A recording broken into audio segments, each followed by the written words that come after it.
Hello friends, இன்றைக்கி நூல்கோல் சப்ஜி, வரகரிசி தயிர் சாதம், சப்பாத்தி பண்ணியிருக்கேன். ஃபஸ்ட்டு நம்ம இப்போ நூல்கோல் சப்ஜி எப்படி பண்ணியிருக்கேன்னு பார்க்கலாமா? நூல்கோலை சின்ன சின்னதாக கட் பண்ணி வச்சுருக்கேன். வெங்காயம் கொஞ்சம் கட் பண்ணிக்கிறேன்.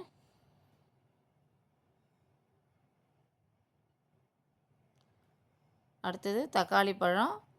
இந்த சப்ஜிக்கு அரைக்க வேண்டிய பொருட்கள் எடுத்து வச்சுருக்கேன். ஃபஸ்ட்டு ஒரு கடாயை கொஞ்சம் எண்ணெய் ஊற்றிக்கலாம். கடாயில் கொஞ்சம் ஜீரகம் போட்டுக்கலாம். மசாலா லீஃப் போட்டுக்கலாம்.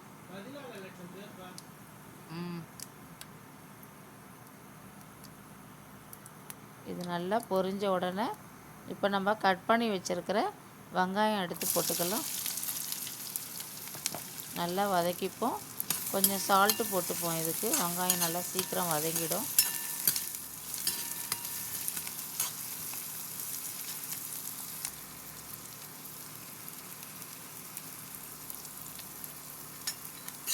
நல்லா வதக்கிப்போம். வெங்காயம் நல்லா வதங்கட்டும்.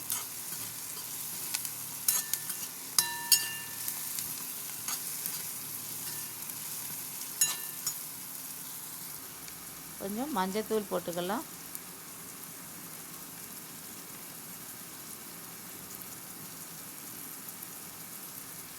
கொஞ்சம் தனியாத்தூள், மிளகாய் தூள் போட்டுக்கலாம். கொஞ்சம் நல்லா கலந்து விட்டுப்போம்.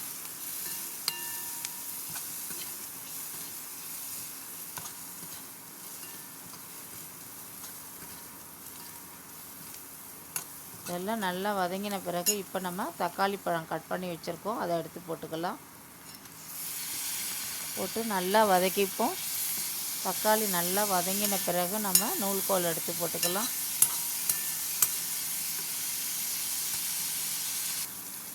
வதங்கிடுச்சு. போட்டு நல்லா இப்போ நூல்கோலை போட்டு நல்லா கலந்து விட்டுப்போம்.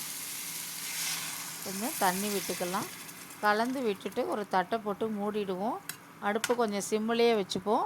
நல்லா நூல்கோல் வந்து வேகட்டும். இப்போ நல்லா வெந்திருக்கு. அரைச்சதை எடுத்து இதில் போட்டுக்கலாம்.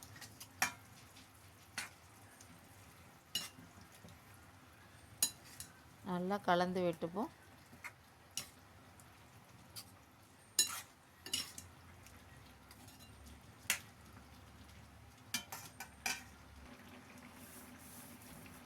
நல்லா கொதித்து நல்லா வெந்துடுச்சு.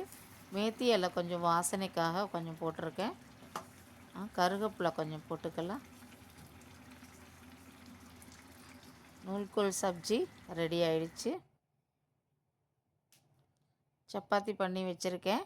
இப்போ நம்ம வரகரிசியில் தயிர் சாதம் பண்ண போகிறேன். வரகரிசி ஒரு டம்ளரில் எடுத்து போட்டுக்கலாம். நல்லா வாஷ் பண்ணிவிட்டு தண்ணி விட்டுப்போம். ஒரு டம்ளர் வரகரிசினா உங்களுக்கு 2.25 டம்ளர் 2.5 டம்ளர் தண்ணி விட்டுக்கணும். போட்டு வெயிட் போட்டு வச்சுருவோம். சாதம் நல்லா வெந்துருச்சு பாருங்கள். கொஞ்சம் சால்ட்டு போட்டுக்கலாம். நல்லா இதை கலந்து விட்டுப்போம்.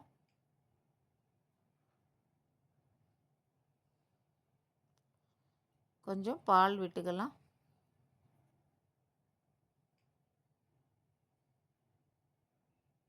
நல்லா கலந்துப்போம்.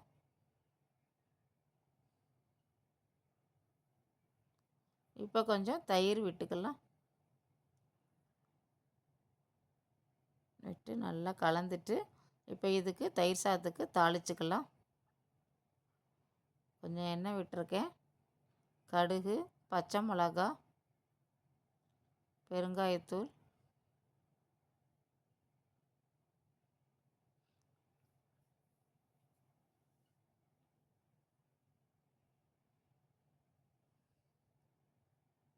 திராட்சை போட்டிருக்கேன். காஞ்ச திராட்சை. கொஞ்சம் கருவேப்பிலை போட்டுப்போம். பெருங்காயத்தூள், கருவேப்பிலை கொஞ்சம் போட்டுக்கலாம். இதை எடுத்து அந்த தயிர் சாதத்தில் போட்டுவிடுவோம். நல்லா கலந்து விட்டிங்கன்னா நல்லா டேஸ்ட்டாக, நல்லா சூப்பர் டேஸ்ட்டாக இருக்குது. இது மாதிரி செஞ்சு பாருங்கள். வரகரிசி தயிர் சாதம் ரெடி. நூல்கோல், சப்ஜி, வரகரிசி தயிர் சாதம், சப்பாத்தி. நீங்களும் இது மாதிரி ட்ரை பண்ணி பாருங்கள். Thank you friends.